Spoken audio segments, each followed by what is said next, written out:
नमस्कार दोस्तों, चलिए जान लेते हैं उत्तर प्रदेश के सभी 75 जिलों की आज की ताज़ा बड़ी और महत्वपूर्ण खबरों को। लेकिन उससे पहले वीडियो को लाइक कमेंट जरूर करें और साथ ही ये भी बताएं कि आप इस वीडियो को किस जिले, शहर या गांव से देख रहे हैं।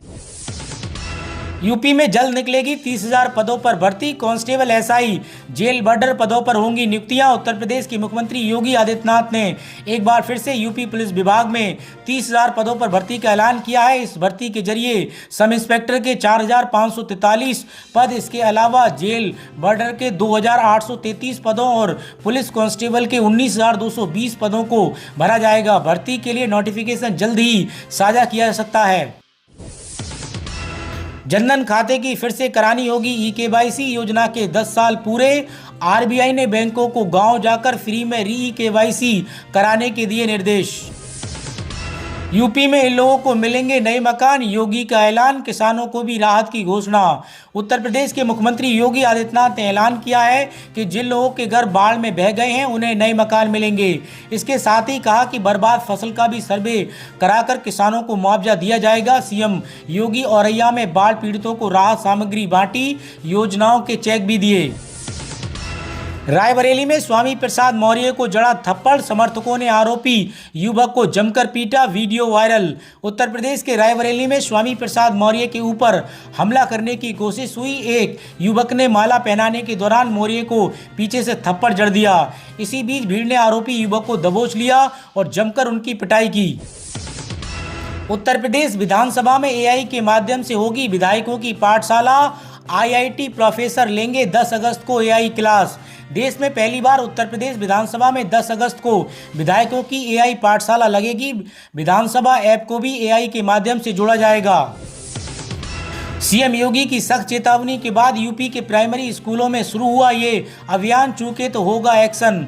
उत्तर प्रदेश के मुख्यमंत्री योगी आदित्यनाथ सख्त चेतावनी के बाद बेसिक शिक्षा विभाग ने परिषदीय विद्यालयों के जर्जर भवनों को चिन्हित, सत्यापन, मूल्यांकन और ध्वस्तीकरण का अभियान तेज कर दिया है। बच्चों और शिक्षकों की सुरक्षा को सर्वोपरि मानते हुए विभाग ने सभी जिलों को निर्देशित किया है कि वे जर्जर ढांचों को लेकर सुरक्षा, जवाबदेही और त्वरित कार्रवाई पर ध्यान केंद्रित करें। इस काम में जरा भी चूके तो जिम्मेदार अधिकारियों के खिलाफ कार्रवाई तय है।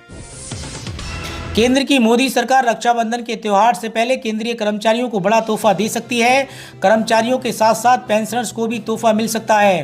दरअसल केंद्रीय कर्मचारी और पेंशन भोगी जुलाई 2025 से महंगाई भत्ते में बढ़ोतरी का इंतजार कर रहे हैं। इससे पहले सरकार ने 2% महंगाई भत्ता बढ़ाकर 53% से 55% किया था। अब एक बार फिर से सरकार इसे बढ़ाने की तैयारी में है।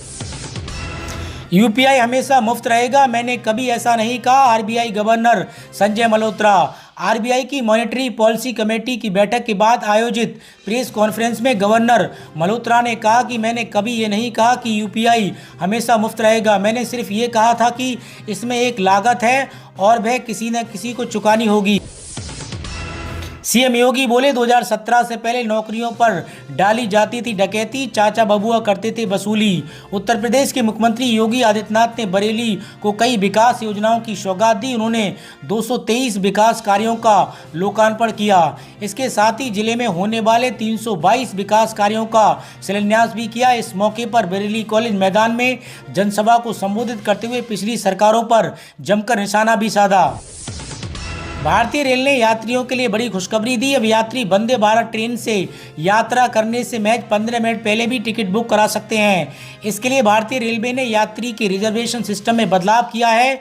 रिजर्वेशन सिस्टम में हुए इस बदलाव का उद्देश्य यात्रियों को अंतिम समय तक टिकट मिलने की सुविधा को बेहतर बनाना है। हालांकि ये नियम अभी केवल 8 वंदे भारत एक्सप्रेस पर ही लागू हुआ है। दक्षिण रेलवे जोन द्वारा संचालित होने वाले वंदे भारत ट्रेनों पर यह नियम लागू किया गया है। इसको लेकर जोनल रेलवे ने बताया कि दक्षिण रेलवे में चलने वाली 8 वंदे भारत ट्रेनों के लिए सुविधा दी गई है। इसके तहत ट्रेन के निकलने के समय से 15 मिनट पहले तक रास्ते के स्टेशन पर वर्तमान आरक्षण किया जा सकता है। सोशल मीडिया और व्हाट्सएप पर इन दिनों एक मैसेज तेजी से फैल रहा है। इसमें कहा जा रहा है कि भारतीय रिजर्व बैंक आरबीआई ने बैंकों को आदेश दिया है कि सितंबर 2025 तक एटीएम से 500 के नोट देना बंद कर दिया जाए। इस मैसेज में आगे दावा किया गया है कि 30 सितंबर 2025 तक सभी बैंकों के एटीएम में 500 के नोटों का वितरण 75% तक कम कर दिया जाएगा और 31 मार्च 2026 तक ये वितरण 90% तक सीमित कर दिया जाएगा। अब भारत सरकार की press agency press information bureau PIB ने इस दावे को पूरी तरीके से फर्जी बताया है। उत्तर प्रदेश के शिक्षकों के लिए खुशखबरी, गंभीर बीमारी होने पर मिलेगी 5 लाख की आर्थिक मदद। उत्तर प्रदेश के परिषदीय विद्यालयों के शिक्षकों, शिक्षा मित्रों व अनुदेशकों के संगठन टीचर सेल्फ केयर टीम ने गंभीर बीमारी से प्रभावित की मदद के लिए जीवन दान योजना शुरू की है। इसके तहत 10 अगस्त तक फंड जुटाकर 11 अगस्त को जरूरतमंद शिक्षकों को मदद की जाएगी। अभी 5 लाख से इसकी शुरुआत की जा रही है, आगे इसे और बढ़ाया जाएगा। सपा नेता ने बंद स्कूल में चलाई पीडीए पाठशाला, मुकदमा दर्ज, रसोइया से जबरन ताला खुलवाने का आरोप। समाजवादी पार्टी बीते कुछ दिनों से जिलों में पीडीए पाठशाला चला रही है। लखनऊ में समाजवादी पार्टी के नेता द्वारा पीडीए पाठशाला चलाए जाने पर उन पर एफआईआर हुई है। 2 से 3 हजार स्कूलों का विलय रद्द, योगी सरकार का बड़ा फैसला। 1 किलोमीटर से अधिक दूर थे स्कूल। उत्तर प्रदेश के परिषदीय स्कूलों के विलय पेयरिंग को लेकर सरकार ने बड़ा फैसला लिया है। अब राज्य सरकार ने 2 से 3 हजार स्कूलों का विलय निरस्त करने जा रही है। खास तौर पर वे स्कूल जिनकी दूरी 1 किलोमीटर से अधिक है और जिनमें 50 से ज़्यादा छात्र नामांकित हैं, उनका विलय रद्द किया जाएगा। इन मानकों के आधार पर प्रदेश भर में करीब 2 से 3 हजार स्कूल इस दायरे में आ रहे हैं। सबसे ज़्यादा संख्या 1 किलोमीटर से अधिक दूरी वाले विद्यालयों की है। इन स्कूलों को दोबारा स्वतंत्र रूप से संचालित करने की तैयारी की जा रही है। निवेशकों की सुविधा के लिए जल्द लॉन्च होगी निवेश मित्र 3.0 पोर्टल, इन्वेस्ट यूपी के अधिकारियों की बैठक। उत्तर प्रदेश में निवेशकों की सुविधा के लिए निवेश मित्र पोर्टल 3.0 जल्द लॉन्च किया जाएगा। इसके माध्यम से एज ऑफ डूइंग बिजनेस को बढ़ावा मिलेगा और सरकारी सेवाएं सरल होंगी। वर्तमान में 44 विभागों की 525 से अधिक सेवाएं उपलब्ध हैं, जिससे सेवा प्रदायगी में 30% की कमी आएगी। निवेशकों के सुझाव लेकर प्रक्रिया में सुधार किया जाएगा। यूपी में 1500 जर्जर स्कूल भवनों का 150 करोड़ से होगा कायाकल्प, 1033 की होगी मरम्मत। उत्तर प्रदेश में योगी सरकार जर्जर स्कूल भवनों को सुधारने के लिए 150 करोड़ रुपए खर्च करेगी। 1590 जर्जर स्कूल भवनों का पुनर्निर्माण और मरम्मत की जाएगी। मुख्यमंत्री ने जर्जर भवनों से खतरे की स्थिति में अधिकारियों को जिम्मेदार ठहराया है। बरसात के बाद काम शुरू होगा और अगले वर्ष मार्च तक पूरा करने का लक्ष्य है। बाढ़ से हर साल कई स्कूल ढह जाते हैं। फर्जी राशन कार्ड को लेकर सरकार सतर्क हो गई है और कई बड़े फैसले लिए जा रहे हैं। सरकार ने ई-केवाईसी अनिवार्य कर दिया है। उत्तराखंड में ई-केवाईसी नहीं कराने पर 10,000 राशन कार्डों को निरस्त कर दिया गया है। इसके चलते राशन कार्ड धारकों को सस्ता गल्ला दुकानों से निःशुल्क राशन बंटना भी बंद हो जाएगा। खाद्य विभाग की ओर से राशन कार्ड निरस्त करने के बाद अब सीएससी केंद्र व खाद्य एवं आपूर्ति विभाग कार्यालय में उपभोक्ता ई-केवाईसी कराने के लिए पहुंच रहे हैं। स्टेट बैंक ऑफ इंडिया में 6,589 पदों पर भर्ती, आज से आवेदन की प्रक्रिया शुरू, ग्रेजुएट्स करें apply. State bank of India SBI ने प्रोविजनरी ऑफिसर के पदों पर भर्ती निकाली है। इस भर्ती के लिए आवेदन प्रक्रिया आज से शुरू हो रही है। उम्मीदवार इसकी ऑफिशियल वेबसाइट पर जाकर अप्लाई कर सकते हैं। इसमें 5,180 पद रेगुलर वैकेंसी के रूप में घोषित किए गए हैं, जबकि 1,409 पद बैकलॉग श्रेणी में शामिल हैं। उत्तर प्रदेश के मुख्यमंत्री योगी आदित्यनाथ ने रक्षाबंधन पर प्रदेश की सभी बहनों को रोडवेज बसों में मुफ्त यात्रा की सौगात दी है। ये सुविधा 8 अगस्त की सुबह 6 बजे से लेकर 10 बजे रात के 12 बजे तक लागू रहेगी। इस योजना के तहत बहनों को किसी भी रोडवेज बस में सफ़र करने के लिए टिकट के पैसे नहीं देने होंगे, उनको कोई टिकट नहीं लेना होगा। रक्षाबंधन 9 अगस्त को मनाया जा रहा है। इसके मद्देनज़र सरकार ने ये तय किया है कि 3 दिनों तक यानी 8, 9 और 10 अगस्त को राज्य भर में रोडवेज की सभी श्रेणियों की बसों में महिलाएं मुफ्त यात्रा कर सकेंगी। ये सुविधा न केवल शहरी क्षेत्रों में बल्कि ग्रामीण मार्गों पर भी लागू होगी। इस योजना का लाभ उठाने के लिए किसी प्रकार की पंजीकरण प्रक्रिया या दस्तावेज की आवश्यकता नहीं होगी। बहनों को केवल बस में बैठना और कंडक्टर उन्हें मुफ्त टिकट जारी करेगा।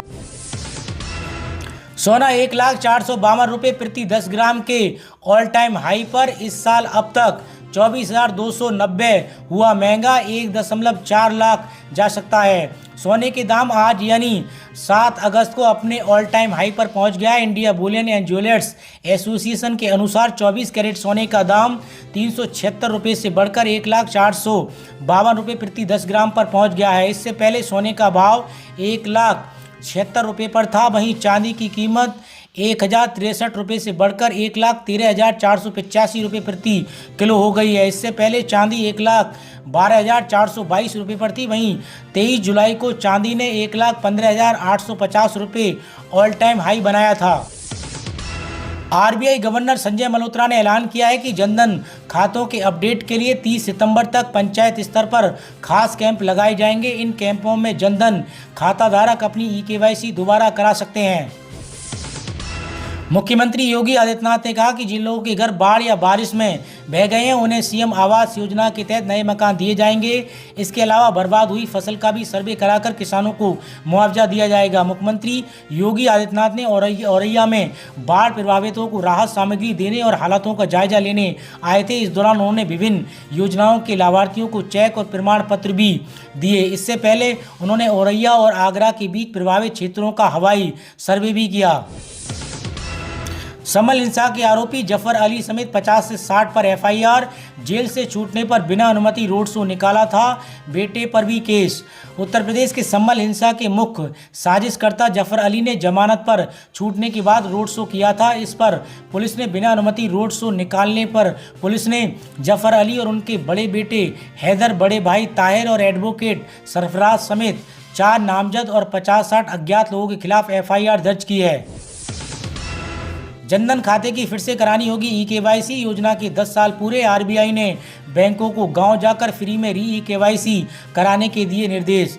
जनधन योजना के लिए विशेष अभियान जनधन योजना को 10 साल पूरे हो चुके हैं। इसके बाद बहुत से अकाउंट होल्डर्स को अपना ई-केवाईसी अपडेट कराना है। इसे देखते हुए आरबीआई ने बैंक को 1 जुलाई से 30 सितंबर तक ग्राम पंचायत स्तर पर विशेष कैंप लगाने का निर्देश दिया है। इन कैंपों में लोग अपनी ई-केवाईसी करा सकेंगे, नए खाते खुलवा सकेंगे और प्रधानमंत्री सुरक्षा बीमा योजना जैसी सरकारी योजनाओं की भी जानकारी भी ले सकेंगे। उत्तर प्रदेश के किसानों के लिए अच्छी खबर, अब पंचायत सचिवालयों में बनवा सकेंगे आधार कार्ड। लखनऊ के ग्रामीणों के लिए खुशखबरी है, पंचायत सचिवालयों में आधार कार्ड बनवाने और सुधारने की सुविधा मिलेगी। भारतीय विशिष्ट पहचान प्राधिकरण ने अनुमति दे दी है। पंचायत सहायकों को प्रशिक्षण दिया जाएगा और पहले चरण में 2500 ग्राम पंचायतों में सेवा शुरू होगी। इससे ग्रामीणों को शहरों के चक्कर नहीं काटने पड़ेंगे। उत्तर प्रदेश राज्य महिला आयोग की उपाध्यक्ष अपर्णा यादव बुधवार को अयोध्या पहुंची। उन्होंने उत्तराखंड के धराली में हुए प्राकृतिक आपदा को लेकर प्रभु रामलल्ला और भगवान केदारनाथ से प्रार्थना की कि उत्तराखंड के लोगों की रक्षा करें। जो लोग उत्तरकाशी की धराली में प्राकृतिक आपदा का शिकार हुए, अब बाबा केदारनाथ और रामलल्ला उनकी रक्षा करें। प्राकृतिक आपदा के शिकार जो उनके परिजन हैं या जो इस दुनिया में नहीं रहे हैं, सबके प्रति मेरी संवेदना है। उत्तर प्रदेश सरकार उत्तराखंड की हर तरह से मदद कर रही है, चाहे वह आर्थिक हो या सामाजिक हो। मुख्यमंत्री योगी आदित्यनाथ उत्तराखंड के मुख्यमंत्री धामी से बात कर मदद कर रहे हैं। उत्तराखंड में अच्छे से रेस्क्यू ऑपरेशन चल रहा है। जो लोग फंसे भी होंगे उन्हें जल्द ही वहां से बाहर निकाला जाएगा। उत्तर प्रदेश में महिलाओं की स्थिति पर अपर्णा यादव ने कहा कि उत्तर प्रदेश सरकार संजीदगी से महिला सुरक्षा पर काम कर रही है। यौन उत्पीड़न के खिलाफ कार्रवाई में उत्तर प्रदेश सरकार ने बहुत अच्छा काम किया है। इस समय हम समाधान के मामले में नंबर 1 पर हैं। 96% हमारे समाधान रेशियो हैं। उत्तर प्रदेश में पिछले कई दिनों से भारी बारिश हो रही है। कई जिलों में बाढ़ की स्थिति बनी हुई है। प्रयागराज, कानपुर में लोगों के घरों में पानी घुस गया है। मौसम विभाग ने 6, 10 और 11 अगस्त को पश्चिमी उत्तर प्रदेश में भारी बारिश की संभावना व्यक्त की है, जबकि पूर्वी यूपी के वाराणसी, जौनपुर, भदोही, मिर्जापुर, गाजीपुर, गोरखपुर और कुशीनगर जिले में 5 और 11 अगस्त को मूसलाधार बारिश होने का अलर्ट जारी किया गया है। तो दोस्तों, उत्तर प्रदेश से जुड़ी आज की खबरों में इतना ही। और अधिक खबरें जानने के लिए आप यूपी न्यूज़ 92 के साथ जुड़े रहिए।